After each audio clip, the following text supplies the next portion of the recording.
a giant asteroid flying towards Earth. Detected by a Russian robotic telescope, it's one of the largest and most dangerous space rocks approaching our planet's orbit. RT's Murad Gaziev looks at the threat from the void. Humanity's last experience with a large asteroid was painful. Almost 2 years ago, the Chelyabinsk meteor, traveling at 19 kilometers a second, exploded in the skies above Russia. The blast was dozens of times more powerful than an atomic bomb.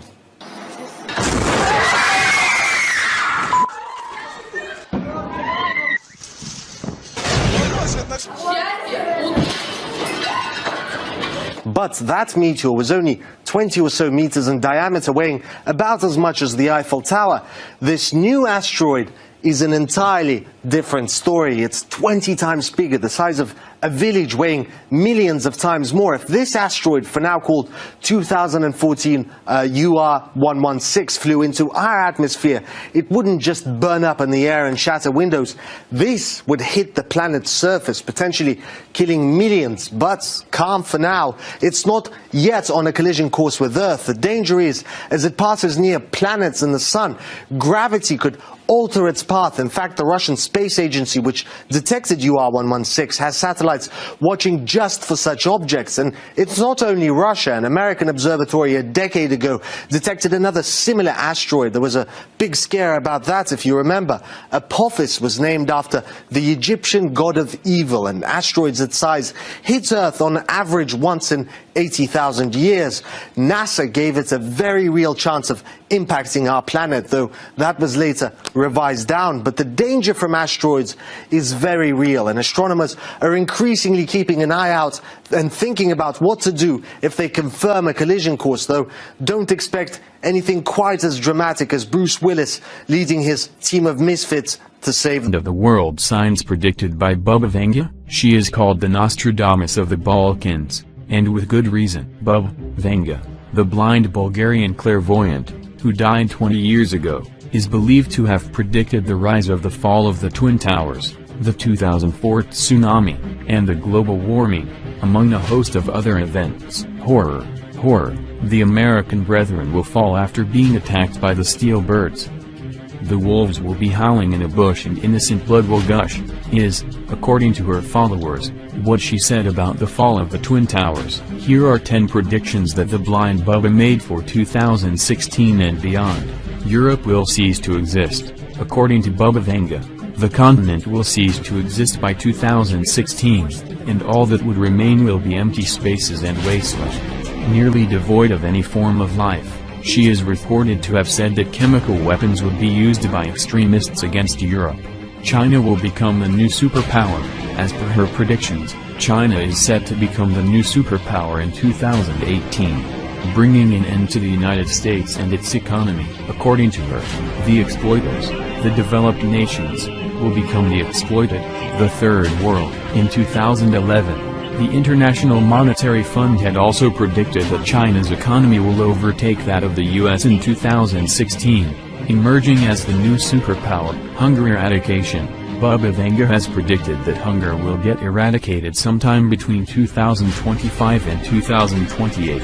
Onto Venus. Humans will travel to Venus, according to the Bubba, in search of new energy sources. They might even set up a colony there. Ice caps melting. According to the Bubba, ice caps will melt by 2045. The rate at which the ice caps are melting already due to global warming does seem to suggest the same. Cloning of organs. As per Bubba Venga's predictions, body organs will be cloned in 2046, and that would be the easiest method of the return of communism. By 2076, communism will return to Europe and the rest of the world. Underwater civilizations. By 2130, civilizations will learn how to live underwater, with the help of aliens. The death of the Earth. By 3797, everything on Earth will cease to exist. However, humans will be advanced enough to move to a new star system. Welcome to a brand new world. A world where the Earth doesn't spin. Where every night is 6 months long. While here in Miami, we're being blanketed by snow again today. And every day is 6 months too. And the planet is scorched by a relentless sun. Today's solar radiation index is extremely high. It's a world where cities have been swallowed by the sea, and others have been all but deserted, the air too thin to breathe. It's a world where we face a desperate future, struggling to survive in an alien landscape.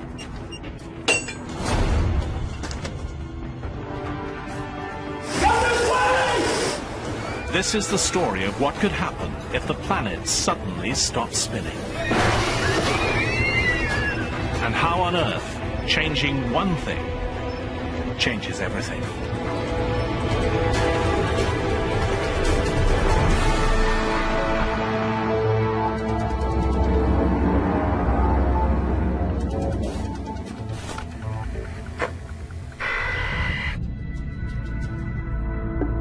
It's a fundamental fact. Planets spin.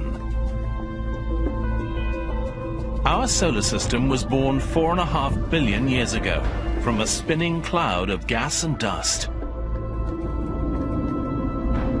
As they formed, the planets borrowed some of that early spin, and they've kept most of it to this day.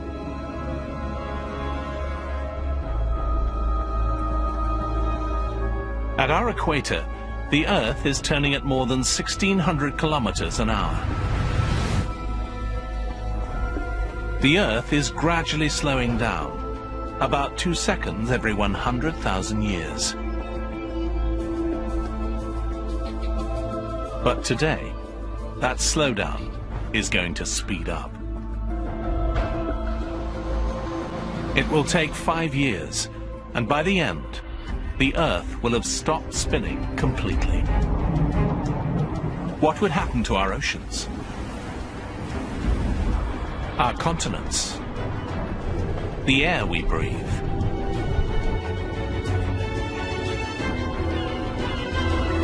What would happen to us?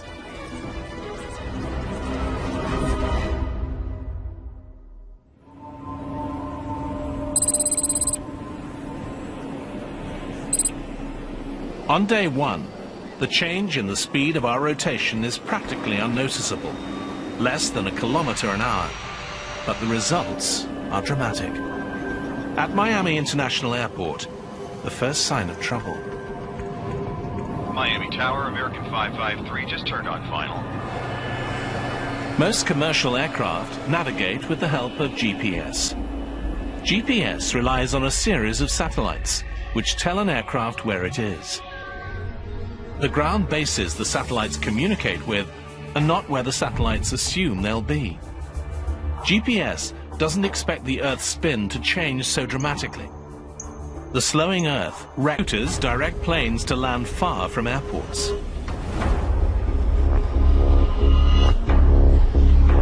Hundreds of thousands of lives are at risk as planes around the world suddenly discover their navigation systems don't work.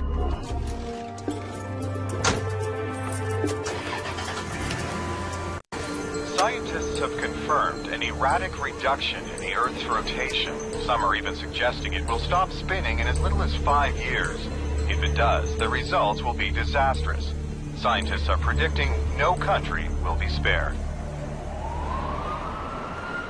In the first week, the problems mount in cities across the globe. The days are getting steadily longer, each one different from the one before. Seconds and minutes will soon become hours and days. The $36 trillion world stock market is in free fall today. Uncertainty about what will happen has shattered investor confidence. What will happen to a 24-hour-a-day world if it's longer than 24 hours? After 2 weeks, the world's spin has slowed by nearly 15 kilometers an hour.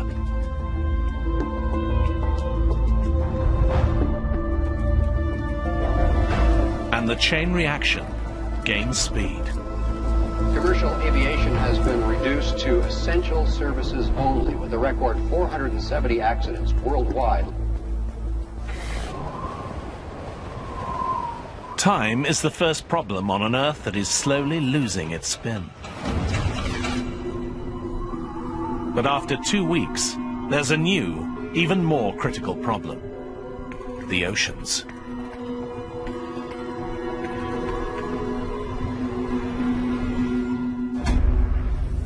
Our planet bulges.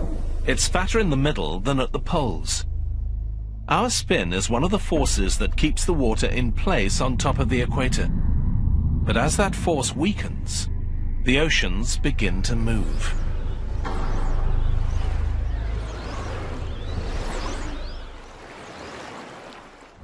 Seas start flowing away from the bulging equator towards the poles. More than 1 billion cubic kilometers of ocean are on the move. Northern places like the Canadian Arctic are the canary in the coal mine. 3 months after the Earth begins to slow down, water creeps over Arctic shores like an overflowing bathtub. Sea levels continue to rise, and the Canadian government has ordered a full-scale evacuation of the Arctic. And there's another dangerous effect on a slowing Earth. As sea levels change, the air we breathe is changing too.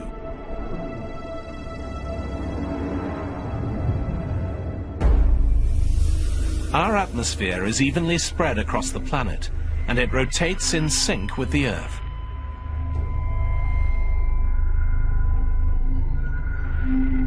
Now, with our spin slowing, the atmosphere follows the oceans flowing towards the poles.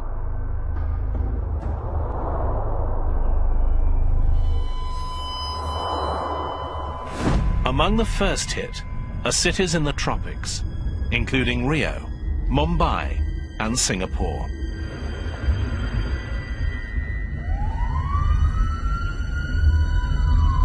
It's getting increasingly hard to breathe here. Further north, cities at higher elevations are also beginning to struggle.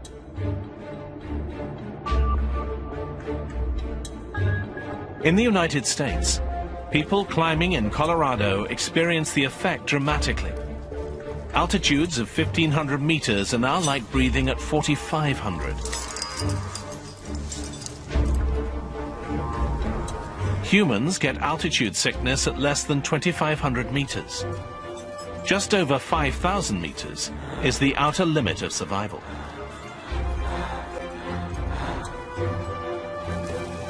Son!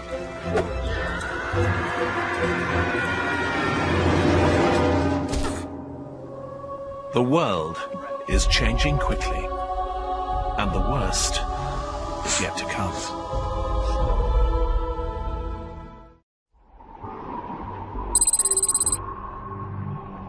Four months have passed since the Earth started losing its spin. We're now spinning more than 225 kilometers an hour slower than we used to. Each day is almost 28 hours long, meaning 2 more hours of daylight and 2 more of darkness. Officials in Russia report that that country's vast oil fields are now underwater, leaving that country with a fuel emergency just as winter approaches.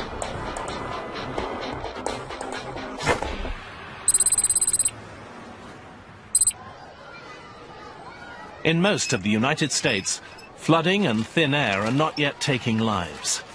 People are coping. But suddenly, all over the world, there's a new, deadly problem.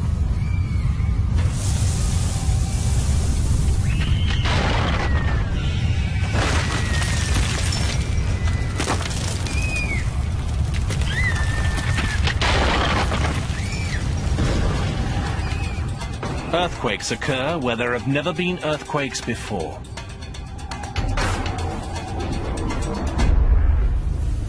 The Earth has 3 layers: a molten core, a solid insulating mantle, and a hard outer crust. They all rotate together. But as our spin decreases, each layer slows at a different speed, unleashing massive friction. The Earth is literally ripping itself apart, from the inside out.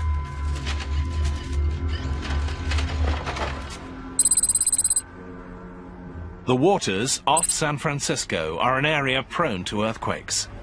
But now oceanographers here see evidence of seismic activity that they've never seen before.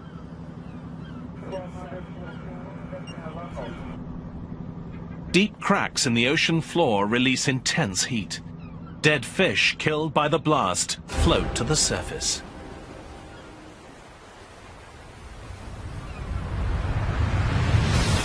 Volcanic activity in and around Chicago has shut down several major arteries. Experts are advising that anyone who can stay home today should do so. The slowing Earth has brought catastrophic geological disasters. The moving oceans are just as wild. Less centrifugal force means the oceans continue to flow from the bulging equator, steadily advancing to the poles. The ocean in the Arctic was once more than 4,500 meters deep. Now, it's more than 13,000. All that water has come from oceans to the south, and shallow areas like the English Channel dry out as waters drain to the poles. For the only time in recorded Paris.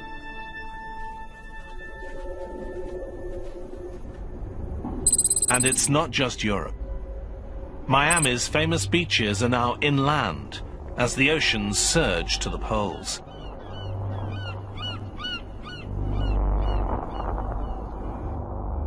Cuba and Florida are connected by land, and Mexico is about a third bigger than it was. It's not only water that's on the move. As the Earth's rotation weakens, the atmosphere is now starting to settle towards the top and bottom thirds of the globe. These are the only places people can breathe. New York, London, Toronto are all safe. But Mexico City and other major urban areas to the south are now doomed. Their air too thin to breathe.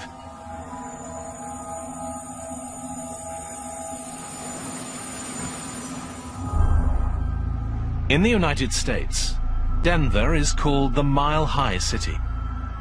As the atmosphere thins, it now feels like it's almost 5 kilometers high, with an air pressure that's like breathing more than halfway up Everest. Experts believe that air will remain breathable in lower elevation states such as Kansas, Nebraska, and Oklahoma. Water is flooding in from the north, and air is thinning from the south. But a few small pockets of habitable land still exist in the middle of North America. These areas are not expected to flood. They are calling this the habitable zone. Staying in Denver is a death sentence. Come on, guys, let's go. For the young and old, the effects are already critical. You okay? Soon, the air will be lethal for everyone.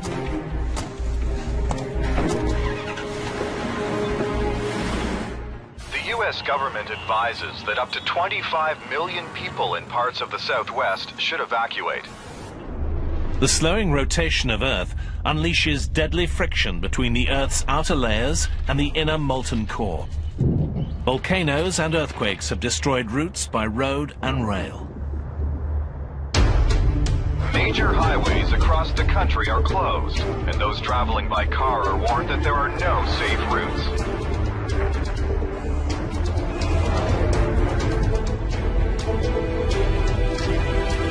Earthquakes, volcanoes, and violence are reported across the states, and those who must travel are advised that the government can offer little by way of help.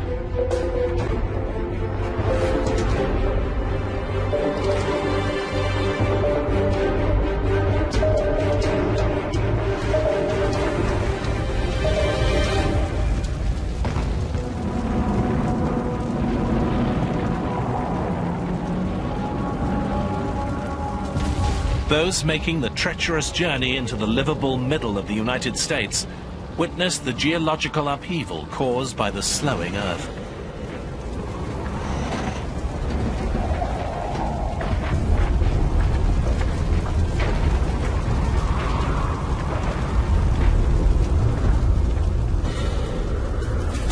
While earthquakes devastate the Midwest, retreating oceans leave major coastal cities high and dry. New York, Boston, Halifax are far inland.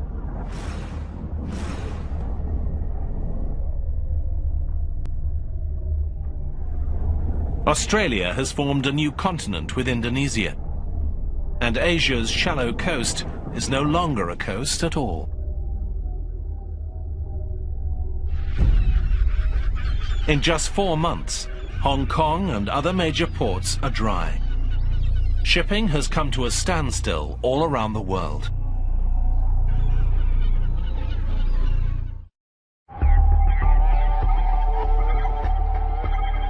Others are discovering the slowing Earth has a new danger: death by solar radiation.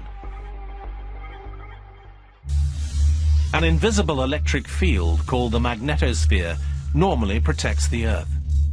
The field is maintained by our planet's spin.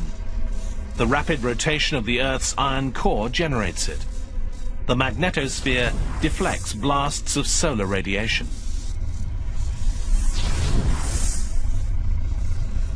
But as our spin slows, the magnetic field is weakening, and our protective shield is breaking down.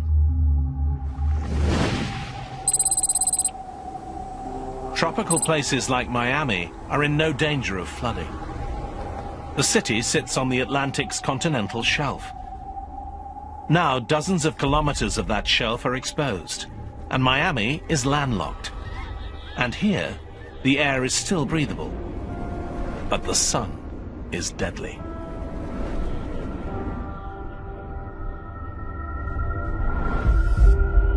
Today's solar radiation index is 8, or extremely high. People outside are reminded to completely cover up and limit exposure to 15 minutes. And remember, sunscreen does not protect against the risk. It's been just over a year since our rotation began to slow. We're now in France. It will never be possible again.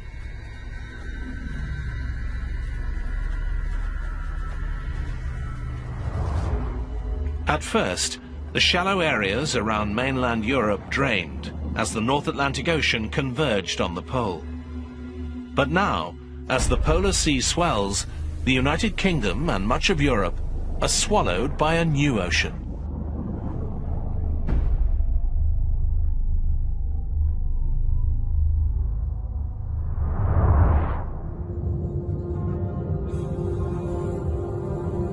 London is gone. Berlin, gone. Moscow, gone. Historical cities of Northern Europe, all at the bottom of a new sea.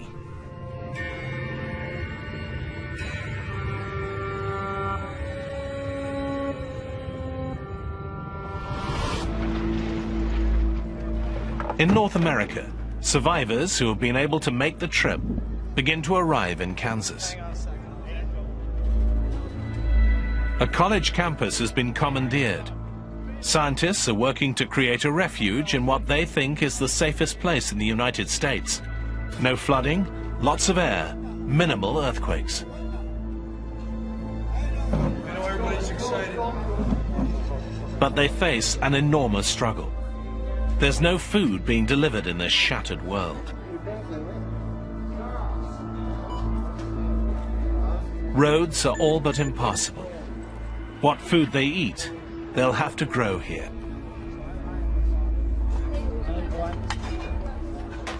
It's a disaster on a scale we've never had to deal with. The survivors who have made it here are on their own. It will be a struggle, and they are the lucky ones.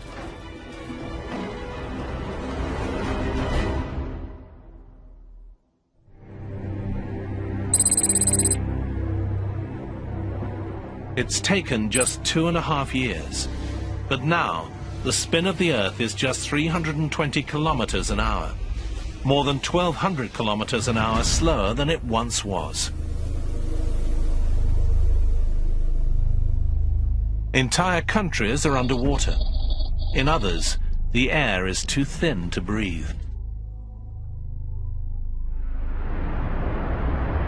Survivors face another devastating consequence of the slowdown. All over the world, people struggle to get enough sleep. Each day is now more than 2.5 days long. Each night is too.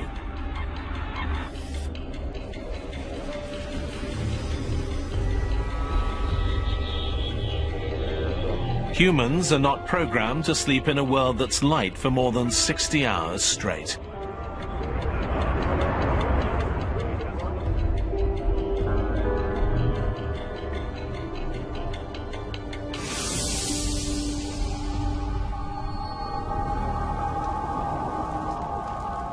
People who live in cities that aren't flooded, where the air is still breathable, struggle with this lack of sleep.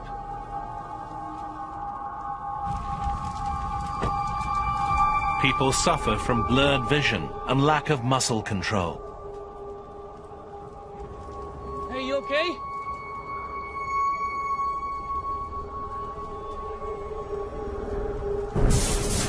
It's a breakdown commonly faced by astronauts, submariners, and Arctic explorers. Their brains are numb with fatigue, and our world is almost too strange to comprehend.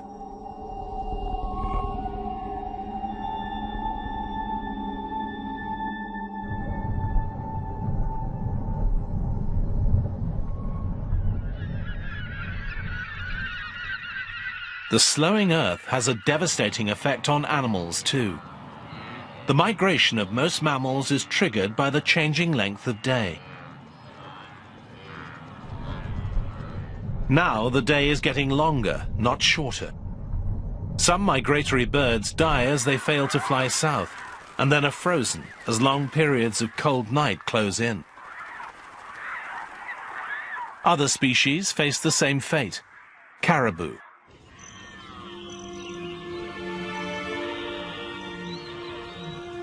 Monarch butterflies, zebras, all doomed to extinction on a slowing Earth.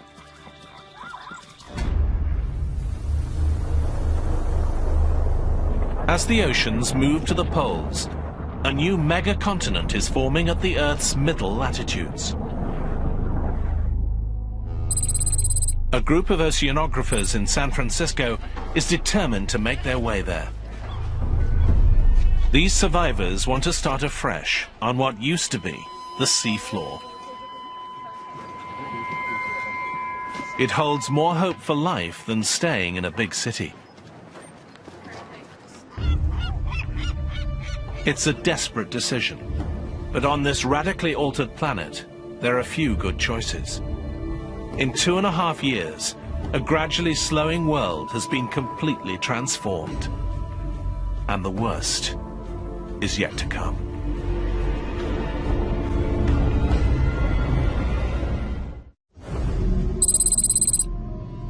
Four years have passed since the Earth's rotation started to slow. We're spinning at just over 60 kilometers an hour. The sun now stays in the sky for 13 days, followed by 13 days of night.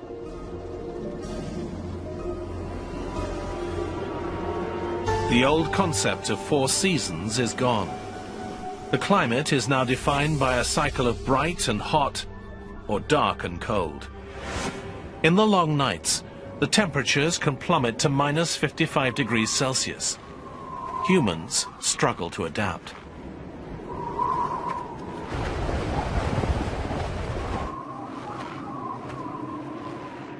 Most species of animals cannot. Even if they survived the floods and found air to breathe, they are now destroyed by the bitter cold. Animals that hibernate stand a better chance of survival. They're used to going without food for long periods.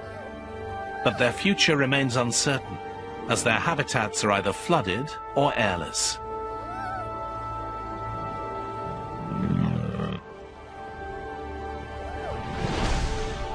Plants are another casualty. Vital food crops like corn and wheat need lots of sunlight to grow.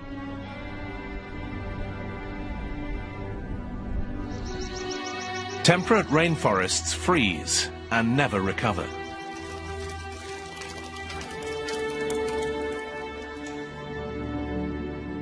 Only the boreal forests of Canada and the northern United States are hardy enough to survive the cold and darkness. Except they are now underwater. North American cities are now swallowed as the Atlantic and Pacific converge. Toronto, Halifax, Boston.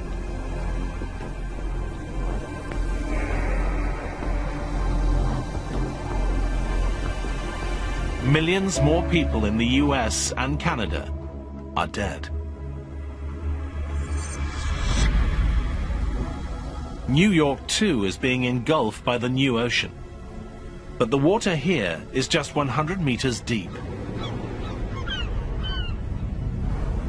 Its skyscrapers only semi-submerged. Chicago, one of the southernmost cities on the Great Lakes, is finally swallowed by the sea.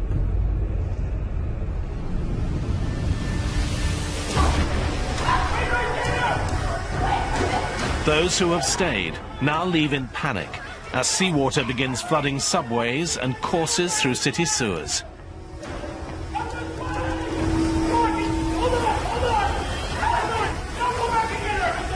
Soon, the entire city will be completely submerged.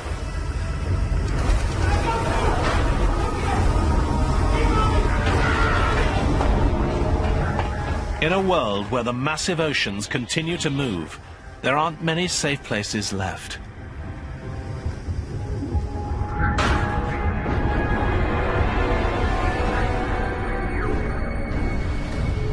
Lethally thin air has made nearly all of Africa, Australia and South America almost uninhabitable. Near the equator, the air is like being at 10,000 meters, higher than being at the summit of Mount Everest. Enormous cities lie devastated and empty. But an equatorial continent is rising from where the ocean once was. And there are a few places in this new megacontinent where the air is dense enough to breathe.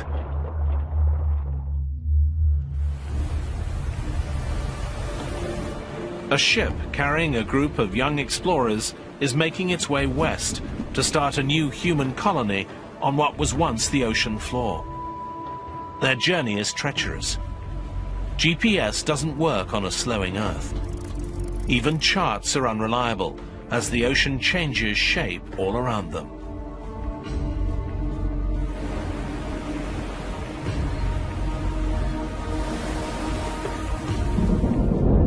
But in this savage, changing world, the weather is increasingly unpredictable. The rotation of the Earth creates constant patterns of east-moving winds in the northern hemisphere and west-moving winds in the southern. Predictable wind patterns become unstable. New high-pressure systems form and tear across the planet. Ocean storms are rampant and wild. They can last for weeks at a time.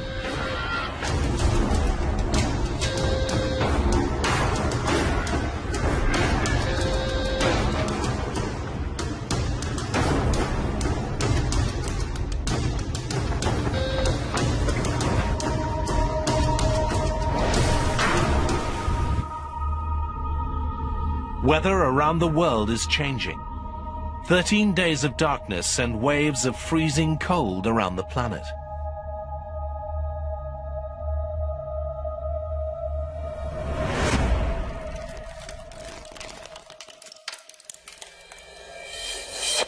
While here in Miami, we're being blanketed by snow again today as another nighttime storm whips across the country.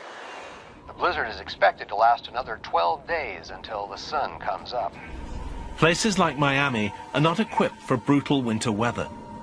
Many houses have no heat, another crippling blow to cities already struggling to endure.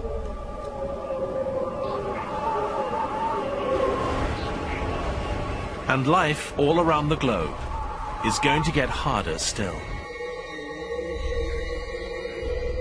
Shape. Kansas is now right on the coast of the new mighty Northern Sea. This sea is 16 kilometers deep.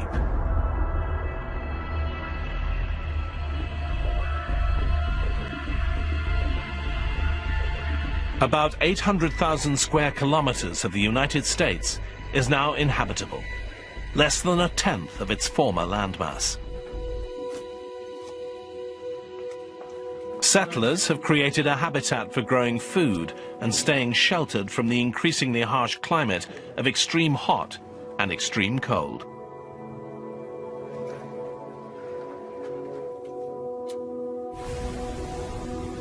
The new oceans offer the best chance of food.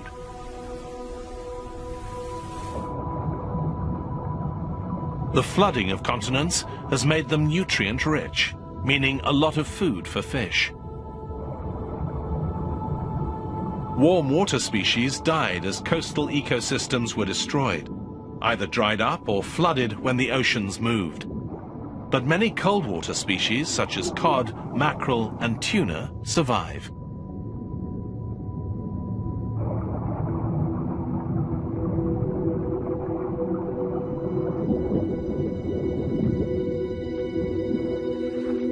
Men and women who once farmed now fish where a new ocean meets the Midwestern plains.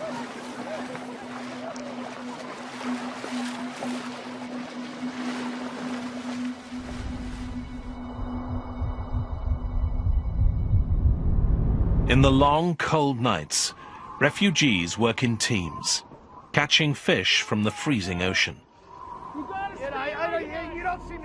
They take them back to the habitat. They risk their lives in minus 55-degree cold that the body can endure for just a few minutes.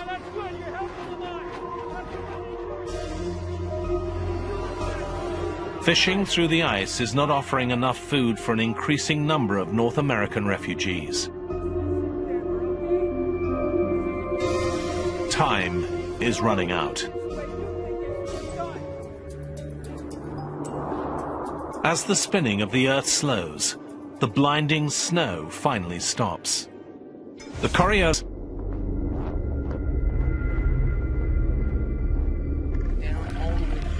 and this stable weather means less precipitation. Rain mostly falls far out on the oceans, without wind to blow storms inland. The occasional daytime rain that does come to the Kansas habitat is stored for the long periods of drought. The situation here is desperate.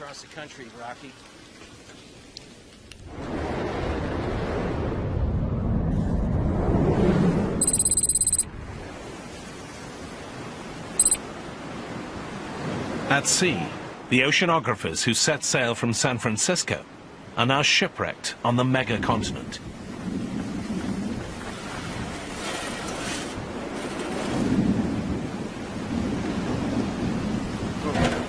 They scour the ocean floor for whatever they can find to survive.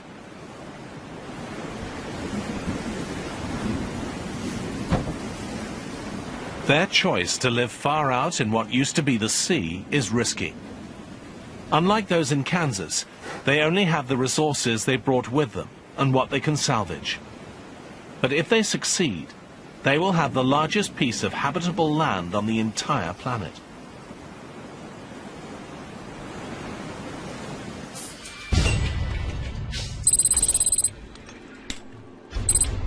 Those who have chosen to stay put in non-sunken cities like Miami face the greatest hardship. You guys check those boxes out. Let's see if we can find something. You guys come with me. You guys check over there. Let's get this done. There's very little to eat. Electricity is unreliable. Clean water is hard to find. There are no food supplies coming in by land or sea. The comforts of technological life are gone. When the resources left behind are exhausted, Miami will have nothing left to live on.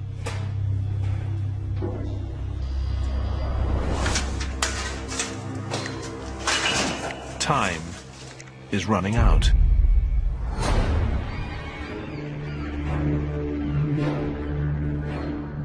With the end in sight, some survivors decide to leave. They must find a place that is not landlocked like Miami. To survive in this bizarre world, they need to be close to water. And the best place is thousands of kilometers away.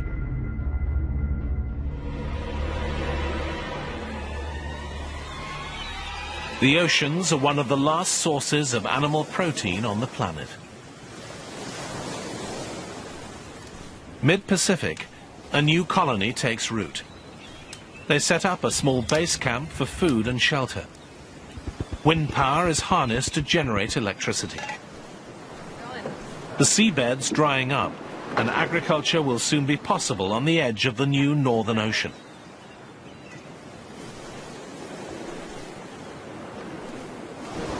But when the darkness comes, the climate stretches human survival to its limit. More than 16 days of freezing temperatures with a bare minimum of shelter on the open megacontinent.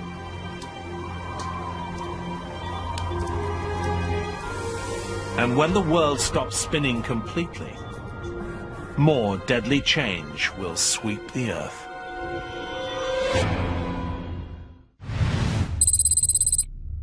Five years after it started slowing down, the Earth stopped spinning completely. The oceans, atmosphere, and climate settle into place. A megacontinent encircles the planet's center. Two vast oceans run from the poles to the middle latitudes. All land at the middle is lethally airless. More than half of the new continent is uninhabitable.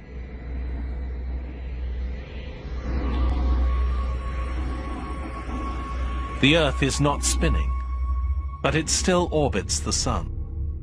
So from now on, it will be light for half of the year and dark for the other half, as the Sun is on the other side of the Earth. The old concept of day and night is dead. From now on, it's an annual pattern. 6 months of sunrise and day, 6 months of sunset. Everything in its path is battered by powerful winds.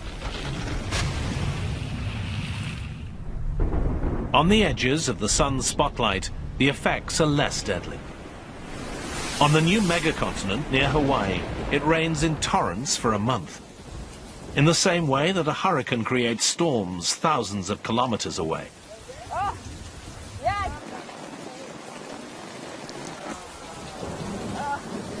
The rain provides enough water for the rest of the year.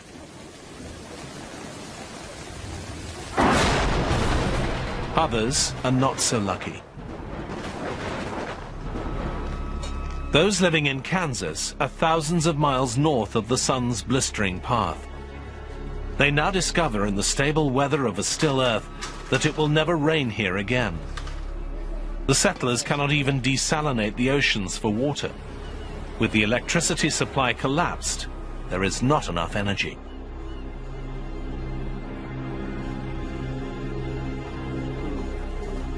The world now has one weather pattern, all controlled by the sun. No more winds, no more pressure systems.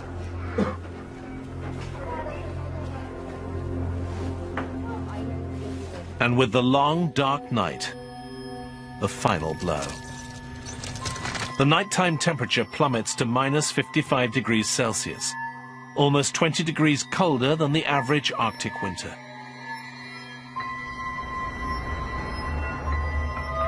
The new polar oceans freeze and stay frozen all year round.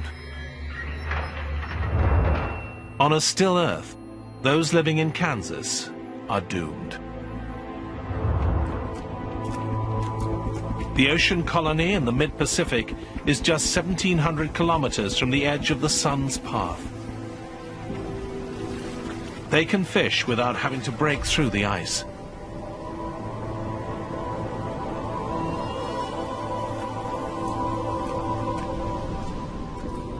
A year passes. More than 6.5 billion people are dead.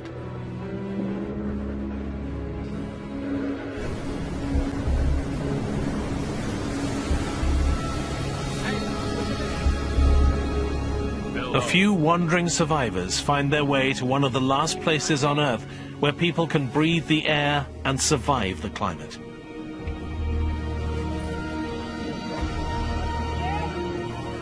The cycle of darkness and light, cold and hot, wet and dry, repeats and continues for the rest of time.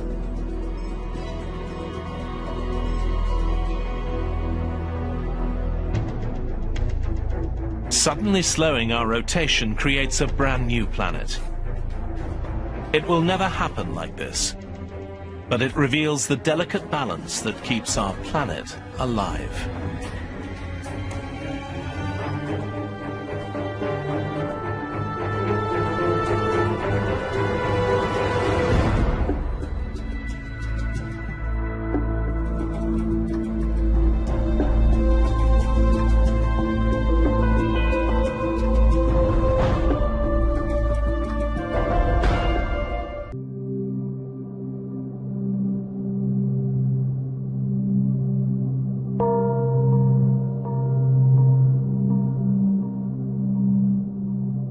The oft-contested designation of Pluto as the 9th planet is back in the news again today. The California Institute of Technology published a study claiming they have discovered a true 9th planet beyond Pluto. For the first time in 170 years, evidence of this 9th planet was found on the far edge of the system.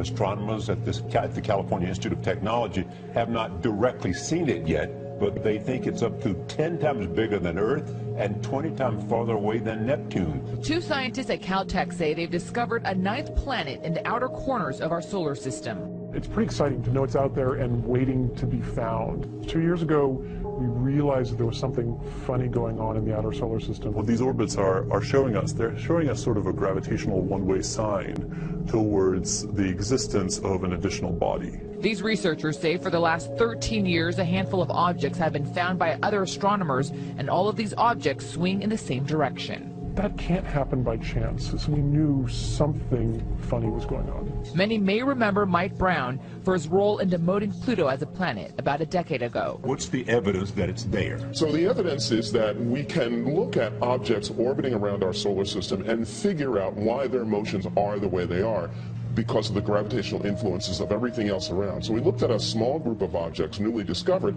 and realized we couldn't actually completely understand their motion. However, if we insert into the equation about that an object about the size of this Planet 9, everything then worked out perfectly. So that's what gives the suspicion that it really does exist. They can't exactly see this thing from a telescope or anything like that. Instead, they are using data about how other objects as far out as Pluto are reacting and moving out of alignment, getting out of its way. So data like that actually suggests a heavy gravitational pull, which primarily comes from things that are qualified to be called planet. But they do have two giant telescopes on two different continents searching for the physical evidence of this thing's existence. Right now, the best that they can say is that something really, really, really big beyond Pluto exists because space rocks are moving out of the way. as well as it's causing misaligned positions among the outer planets. The orbit of other celestial bodies seem to be responding to something. What that is, nobody can actually confirm just yet. It's so far away that even though it's big, it's very, very dim and it'll be very tough to spot with a telescope. I'm also fascinated at the idea that this planet could be so far out there and still our sun be the mass that is keeping it in the gravitational pull of our solar system. Right, yeah, but no, it's true. That's incredible. And so there was a thought at one point from scientists that when they thought that there was something beyond Pluto, that it might have been all the massive objects floating in the Kuiper Belt, but it's not. Right, so all those objects are out there and they have a lot of mass, and originally the scientists said, look, a planet is such a crazy idea, maybe it's the Kuiper Belt itself that's pulling it on itself and making these orbits look funny. And they ran simulations and they tried to make that work and it didn't work. It just didn't work. There's not enough stuff out there. So you don't see it, but you said it's all about the numbers. So two scientists are playing around with numbers and they think what? They think, this doesn't add up. Yeah. We need to ask some other folks to take a look at this for us and tell us if we're crazy. And sure enough, that's what they did. The Caltech astronomers looked at the number and said, you know that idea about there being another planet? That's not a crazy idea. It looks like it's really possible. So now what they'll do is they'll let this information out to the rest of the astronomical community to try to help figure out what's going on, to make sure that everything's correct. And now they'll also do the observations. And some have already stepped forward to say they're convinced. Well, yes, they are pretty well convinced now. They need the visual evidence to back it up because, as I said, the numbers don't lie. But the critics of this study say that it's possible that this large body is simply an ancient core of a gas giant that was ejected out to the farthest reaches of the solar system thousands and thousands and thousands of years ago. What does this tell us about our solar system? Well, one thing it tells us is that we don't really understand it as well as we thought we did. And another is that it probably had a very violent beginning. This thing was probably formed much closer in and then flung out, maybe in a close encounter with Jupiter or something. You mentioned that scientists haven't seen it yet because of how far away it is and how dim it is. Is there a way for them to get visual evidence? Yes, so the biggest telescopes in the world can theoretically see this thing if they're looking in exactly the right place. And with the publication of this new paper today, they are now going to start to look in earnest. Hi, I'm Jim Green, Director of Planetary Science at NASA. You know, NASA works with the international science community to explore our solar system and beyond. We look to unravel the mysteries that intrigue us all as we explore and answer the big questions. Questions like, how did the Earth originate and change over time? How did the solar system begin and evolve? And what will be its destiny? What will be our destiny? Last July 14th, NASA's New Horizons spacecraft flew past Pluto, capping a half-century of exploration of our solar system. It piqued our interest about what lies beyond Pluto and what can we learn about ourselves and the origins of our solar system. The idea of a new planet is certainly an exciting one for me as a planetary scientist, and I think for all of us. The January 20th paper in the Astronomical Journal is fueling our interest in planetary exploration and stimulating a healthy debate that's part of the scientific process. I couldn't be more pleased about what's happening. You know, it's all about starting the process that could lead to an exciting result. It is not, however, the detection of a new planet. It's too early to say with certainty that there's a so-called Planet X out there. What we're really seeing is an early prediction based on modeling from limited observations. What's exciting is that, like NASA's journey to Mars or New Horizons flyby of Pluto, you will have a front row seat to see how the scientific process unfolds. Theories like this serve to stimulate ideas and conversation. They tap into our innate curiosity. It's important for us to continue to work, and we will. Anytime we have an interesting idea like this, we always apply Carl Sagan's rules for critical thinking, which include independent confirmation of the facts, looking for alternate explanations, and encouraging scientific debate. If Planet X is out there, we'll find it together.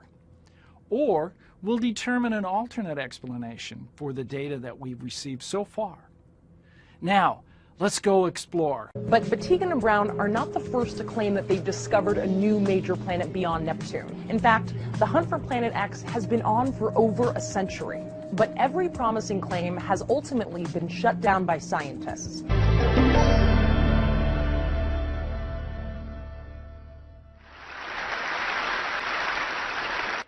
We began in 2009 with the launch of NASA's Kepler mission.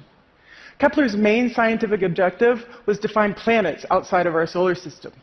It did this by staring at a single field in the sky, this one with all the tiny boxes.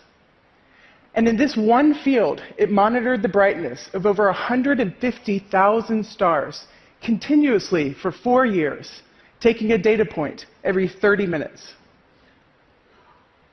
It was looking for what astronomers call a transit. This is when the planet's orbit is aligned in our line of sight, just so that the planet crosses in front of a star. And when this happens, it blocks out a tiny bit of starlight, which you can see as a dip in this curve. And so the team at NASA had developed very sophisticated computers to search for transits in all the Kepler data. At the same time of the first data release, astronomers at Yale were wondering an interesting thing. What if computers miss something? And so we launched the citizen science project called Planet Hunters to have people look at the same data. The human brain has an amazing ability for pattern recognition, sometimes even better than a computer. However, there was a lot of skepticism around this. My colleague, Deborah Fisher, founder of the Planet Hunters project, said that people at the time were saying, "You're crazy. There's no way that a computer will miss a signal." And so it was on, the classic human versus machine gamble. And if we found one planet, we would be thrilled. When I joined the team 4 years ago, we had already found a couple. And today, with the help of over 300,000 science enthusiasts, we have found dozens. And we've also found one of the most mysterious stars in our galaxy. So to understand this, let me show you what a normal transit in Kepler data looks like. On this graph, on the left-hand side, you have the amount of light, and on the bottom is time. The white line is the light just from the star, what astronomers call a light curve. Now, when a planet transits a star, it blocks out a little bit of this light, and the depth of this transit reflects the size of the object itself. And so, for example, let's take Jupiter.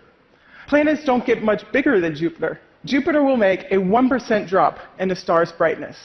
Earth, on the other hand, is 11 times smaller than Jupiter, and signal is barely visible in the data. So back to our mystery. A few years ago, Planet Hunters were sifting through data looking for transits, and they spotted a mysterious signal coming from the star KIC 8462852. The observations in May of 2009 were the first they spotted, and they started talking about this in the discussion forums. They said an object like Jupiter would make a drop like this in the star's light, but they were also saying it was giant.